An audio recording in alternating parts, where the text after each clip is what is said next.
RP Bharat, केवल खबरें और कुछ नहीं। समर्थ पोर्टल से शुरू हुई नामांकन प्रक्रिया, 28 नए राजकीय डिग्री कॉलेज में भी मिलेगा प्रवेश। जयप्रकाश विश्वविद्यालय छपरा ने शैक्षणिक सत्र 2026-27 के लिए नामांकन प्रक्रिया समर्थ पोर्टल के माध्यम से प्रारंभ कर दी है। विश्वविद्यालय प्रशासन के अनुसार इस नई व्यवस्था का उद्देश्य विद्यार्थियों को अधिक सुविधा प्रदान करना और नामांकन प्रक्रिया को पारदर्शी, सरल और प्रभावी बनाना है।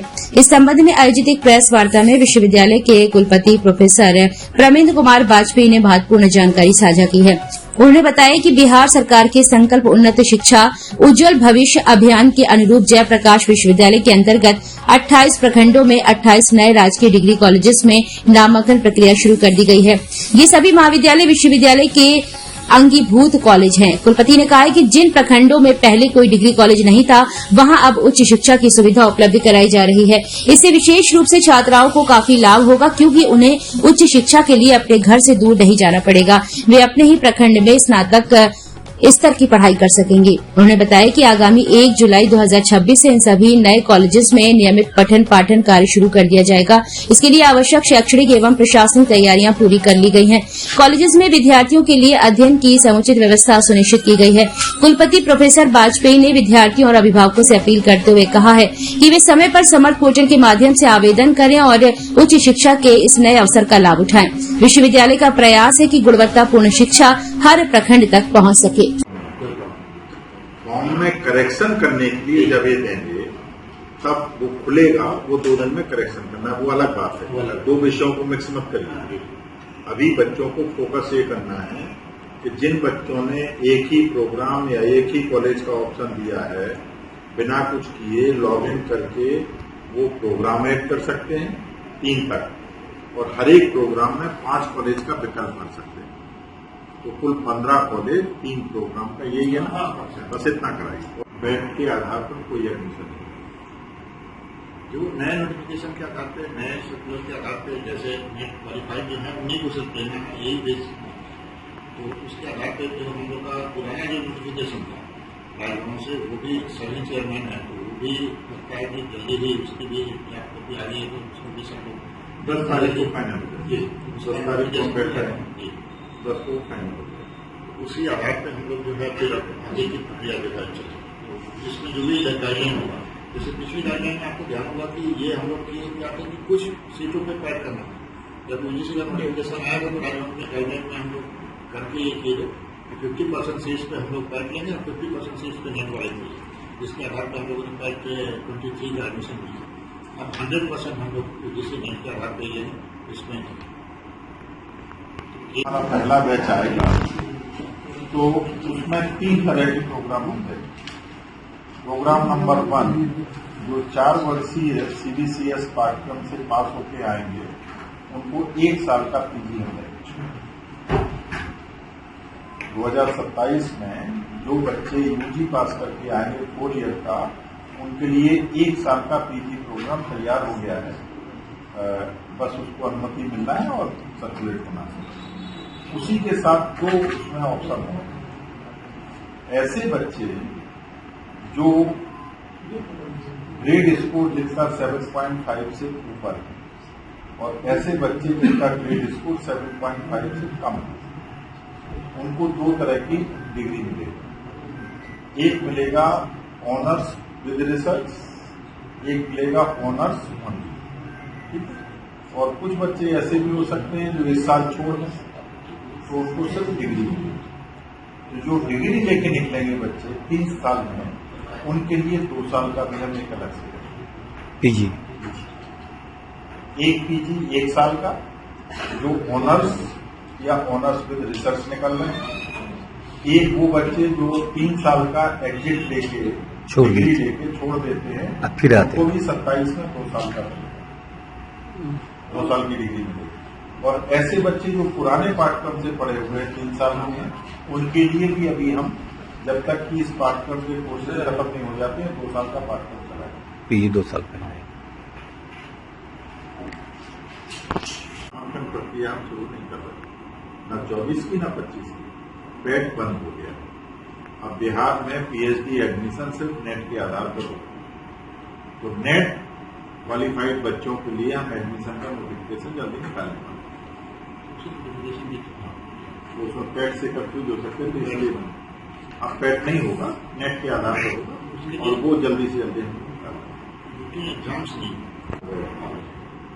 तो ये एक तो कि ये महाविद्यालय चलना है, ऐसा नहीं है कि हम एडमिशन, इसलिए हमने 28 महाविद्यालयों के लिए 6000 से ऊपर आवेदन अभी हैं हमारे पास और टोटल आवेदन जो आए हैं हमारे पास वो भी आपको बता दे रहे हैं। आज की डेट में अभी कुल 30,922 रजिस्ट्रेशन हुए हैं, जिसमें 27,963 लोगों ने अपनी प्रोफाइल जमा कर दी है और 27,124 लोगों ने फीस जमा कर दी है जो उसकी आवेदन की फीस है। तो यानी लगभग 31,000 आवेदन हमारे पास अभी आ गए और 17 तारीख तक इसको संभवतः ये बढ़ाएंगे, 10 तारीख तक अभी है इसकी, 10 तक हम लोग तो जैसा रिस्पॉन्स होगा, लेकिन 17 से आगे किसी हालत में नहीं आएगा क्योंकि 22 तारीख को हम लोगों को पहली लिस्ट निकालना है। तो हमें अपेक्षा है कि लगभग 50-52 हजार जो हमारे पास सीटें हैं उसके लिए सफिशिएंट आवेदन पहली लिस्ट में ही मिल जाएंगे। पिछली बार हमको 4 बार निकालना पड़ा, लेकिन इस बार ऐसा लग रहा है कि रिस्पॉन्स ठीक ठाक है। अभी 31,000 आज की डेट में है, जबकि आज 8 तारीख है, तो मुझे लगता है 10 तारीख तक 40 क्रॉस कर जाएंगे। लास्ट पिछली बार लास्ट में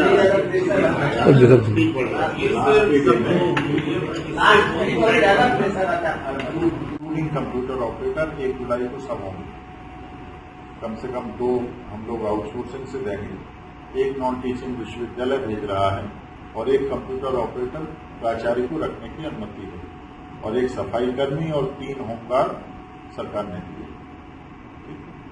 कोशिश सरकार कर रही है कि जहां तक संभव हो ट्रांसपोर्ट की फैसिलिटी भी महाविद्यालयों को दी जाए और अगर संभव होगा तो पिंक बसेस की बात चल रही है, लड़कियों के लिए पिंक बसेस महाविद्यालयों में उसी दिन भेजी जाएंगी और हर महाविद्यालय की मॉनिटरिंग के लिए जिलाधिकारी एक अधिकारी को वहां नियुक्त कर रहे हैं ताकि अगर किसी तरह की कोई परेशानी आती है, मान लीजिए बरसात का समय है, अभी पता नहीं है कि वहाँ वाटर लॉग हो, पानी भरता हो, तो वो सारी चीजें पीएचई है, अपना जितने निकाय हैं वो सब उसमें लगे हैं कि ये महाविद्यालय इस तरह की परेशानियों से बचे हैं। इसलिए ये किए है कि नए महाविद्यालयों में उसके आसपास के बच्चे ज्यादा से ज्यादा एडमिशन लें और उन तक ये जाए कि ये महाविद्यालय पूरे एक एक चीज की चिंता करके खोले जा रहे हैं। और 1 तारीख से सबसे बड़ी चीज क्या है कि अब बिहार का जो हम लोगों का कलंक था कि जो सेशन है वो लेट होते थे, इस बार आपने देखा होगा पूरे बिहार के लिए एक एकेडमिक कैलेंडर जारी कर दिया जिससे डेविएट करने की अब कुलपति को परमिशन ही नहीं। तो ऐसी स्थिति में बिहार 1 जुलाई से शुरू करके 30 जून तक मार्कशीट देने का काम करेगा, ऐसी आशा। तो अभी जो सेशन लेट होते थे ना यूजी में ना पीजी में कोई सेशन लेट नहीं होगा। पुराने सेशन जो लेट हैं वो उनको कवर करेंगे, लेकिन 26 से कोई सेशन लेट नहीं होगा।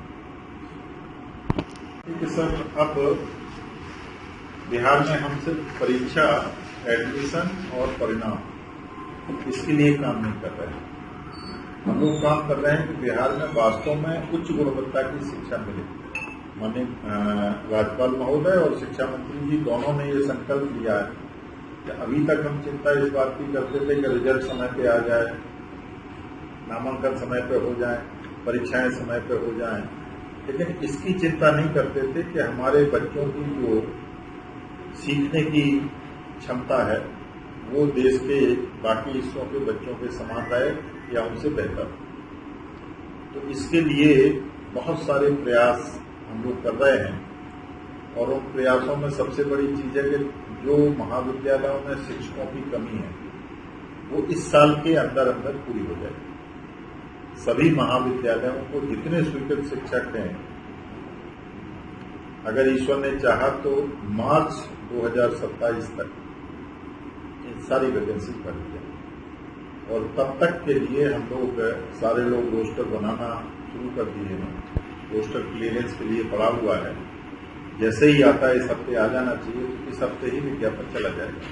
तब तक हम लोग अतिथि शिक्षक भर रहे हैं और इन नए महाविद्यालयों के लिए सेंट्रलाइज अतिथि शिक्षक भरने की व्यवस्था कर रहे हैं, ताकि अगर कोई विश्वविद्यालय नहीं भर पाया तो उन लड़कों का नुकसान ना हो। इसीलिए आपसे कहा कि 1 जुलाई से 6 के 6 शिक्षक वहां मौजूद रहे। अब बाकी दूसरा जो राज्य सरकार का उद्देश्य है कि विशेष रूप से लड़कियों को उनके पड़ोस में ही शिक्षा मिले। उनको दूर दूर जो जाना पड़ता था कि गोपालगंज की लड़कियां पीजी करने सारण आ रही हैं, सीवान का बच्चा भटकता जा रहा है सारण के कोने में, तो अपने घर के पास ही ब्लॉक में ही उसको महाविद्यालय जब मिल रहा है तो उसी में पढ़े। और दूसरी एक चिंता लोगों को क्या होती है कि नए महाविद्यालय हैं, इनमें पढ़ाई ठीक नहीं होगी, इनमें शिक्षक नहीं होंगे, सुविधाएं नहीं होंगी। तो आपको बताऊं, मैं चूंकि इस पूरी योजना से बिहार के स्तर पर जुड़ा हुआ हूं और लोक भवन में मुझे इनके इशूज को रखने का मौका मिला था। माननीय शिक्षा मंत्री जी के सामने, माननीय राज्यपाल महोदय के सामने, वहां पर बिहार के मुख्य सचिव भी थे, शिक्षा सचिव थे, सारे अधिकारियों के सामने हम लोगों ने बहुत विस्तृत ढंग से इन महाविद्यालयों में क्या चुनौतियां हैं और उनके क्या समाधान हैं, इसकी पूरी चर्चा मुझे प्रेजेंट करने का मौका मिला था, हम लोगों ने की है।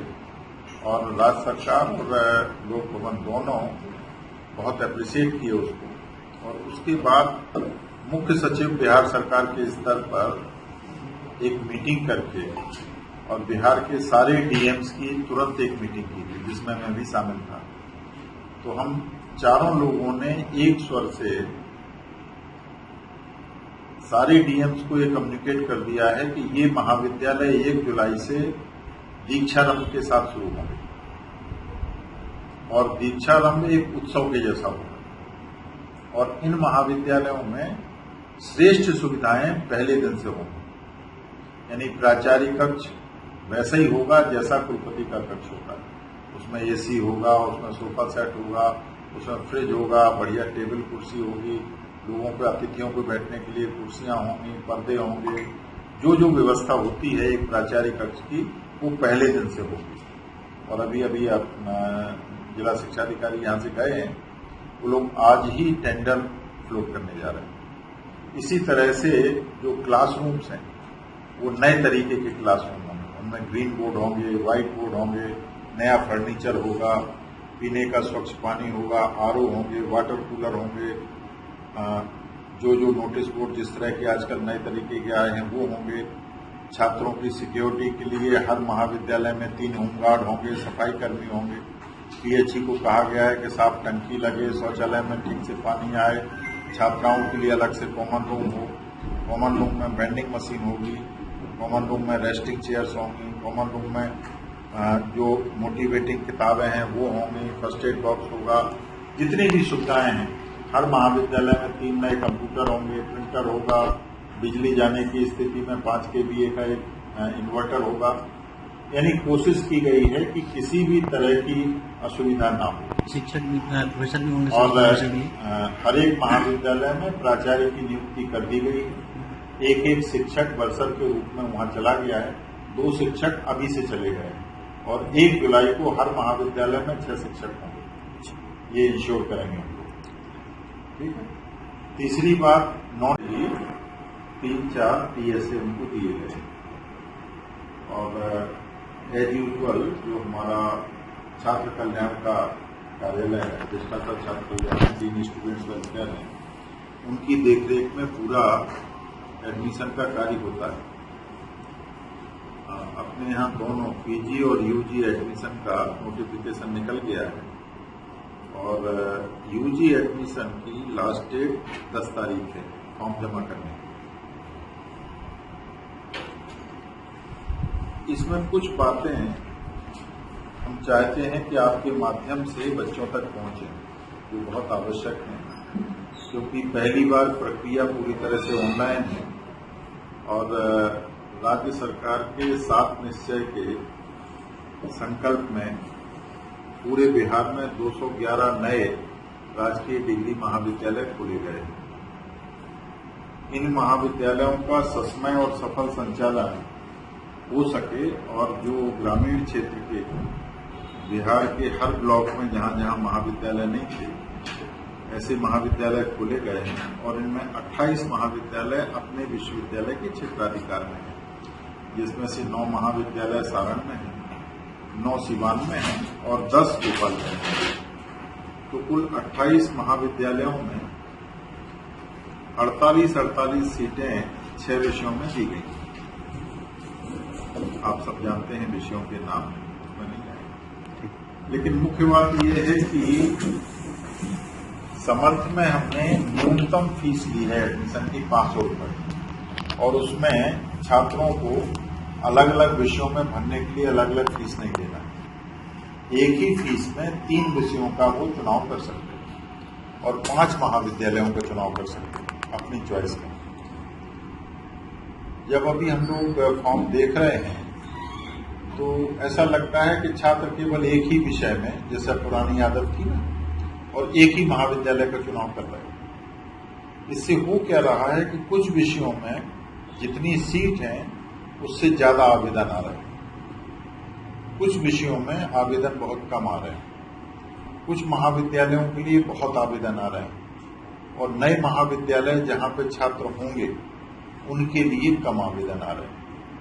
तो क्या होगा कि जहां जिन विषयों में ज्यादा आवेदन है उसमें जितनी सीट्स हैं उतने भर लेंगे, बाकी आवेदन छूट जाएंगे। उन छात्रों को दूसरे विषय में या दूसरे महाविद्यालय में प्रवेश लेने का मौका नहीं मिलेगा। तो ये सबसे महत्वपूर्ण बात है कि आप समाचार पत्रों के माध्यम से, इलेक्ट्रॉनिक मीडिया के माध्यम से छात्रों को ये समझाएं कि उनको ना तो अलग से फीस देना है, ना ही दोबारा अप्लाई करना है। जो अप्लाई किया है उसी में आज वो करेक्ट कर सकते हैं, 10 तारीख तक नए विषयों का चुनाव कर सकते हैं और नए महाविद्यालयों का चुनाव कर सकते हैं। 3 विषय 5 महाविद्यालय। हर एक छात्र अगर ये चॉइस देगा तो किसी भी छात्र को नामांकन से विमुक्त नहीं किया जाए। ऑलरेडी अप्लाई कर दिया लेकिन एक ही प्रोग्राम में अप्लाई किया है, वो उसी लॉगिन में बगल में अप्लाई अनदर प्रोग्राम दिखेगा, उसको फिर से क्लिक करेगा तो वहां से उसको फिर से सब्जेक्ट जो अप्लाई कर चुका उसके अलावा उसको अपने पसंद का दूसरा सब्जेक्ट चूज करके और फिर उसको सेव एंड नेक्स्ट जाएगा और उसको फिर से कुछ फर्दर नहीं करना क्योंकि ऑलरेडी उसका फॉर्म भरा। अब वो फिर पेमेंट गेटवे पे जाएगा, वहां पे पे दिखा रहेगा, जब उसको क्लिक करेगा तो वो वेरियर फ्री हो जाएगा और वो फाइनल वहां पे उसको सबमिट कर देगा। फिर अनदर फिर से आएगा अप्लाई अनदर प्रोग्राम और फिर वो तीसरे सब्जेक्ट के लिए भी कर देगा उसी एक साथ। क्या हो जाएगा, वो उसके 3 प्रोग्राम उसमें एक ही हो गए और फिर लास्ट में जब 3 प्रोग्राम कर देगा वो तो उसको प्रेफरेंस मिलेगा कि किसको, वहां पे भी फिर से प्रेफरेंस मिलेगा उसी के पेज पे। मान लीजिए कि पहले उसने सोचा कि हिस्ट्री फर्स्ट में डाला है, अब वो चाह रहा है कि पॉलिटिकल साइंस, तो उसको वहां पे वो चेंज कर सकता है। हिस्ट्री को नंबर 2 ला सकते हैं, पॉलिटिकल साइंस को नंबर 1 कर सकते हैं, तो तीसरा जो भी चाहे को जो उन्होंने सेलेक्ट किया और वहां पे फिर से करके नेक्स्ट साइड सेव करके वो कर सकते हैं। चॉइस ऑफ कॉलेज बढ़ाना हो तो, चॉइस ऑफ कॉलेज चेंज करना हो तो तो जिस में भी ऐसा नहीं है कि जैसे दूसरे सब्जेक्ट में अपना वो जो भी चाहेंगे वो चेंज होती है, लेकिन जो अप्लाई कर चुके हैं उसके लिए विंडो जब हम ओपन करेंगे, क्योंकि प्रोफाइल में बहुत सारे बच्चों ने गलतियां किया है, उन्होंने 100 नंबर की जगह 1000 नंबर लिख दिया गलती से, तो परसेंटेज उनका वहां डिफर करेगा, फिर वेरिफिकेशन में वो सेलेक्ट नहीं। तो उनको जब करेक्शन के लिए हम 2 दिन का और टाइम देंगे तो वहां पे जाकर किसी लोग की गलतियां उनकी लॉक प्रोफाइल है उसको वहां से सही कर देंगे। निर्माण का भरोसा लाल स्टील TMT बार्स, हर निर्माण के लिए उपयोग लाल स्टील TMT बार्स, रिश्ता मजबूती।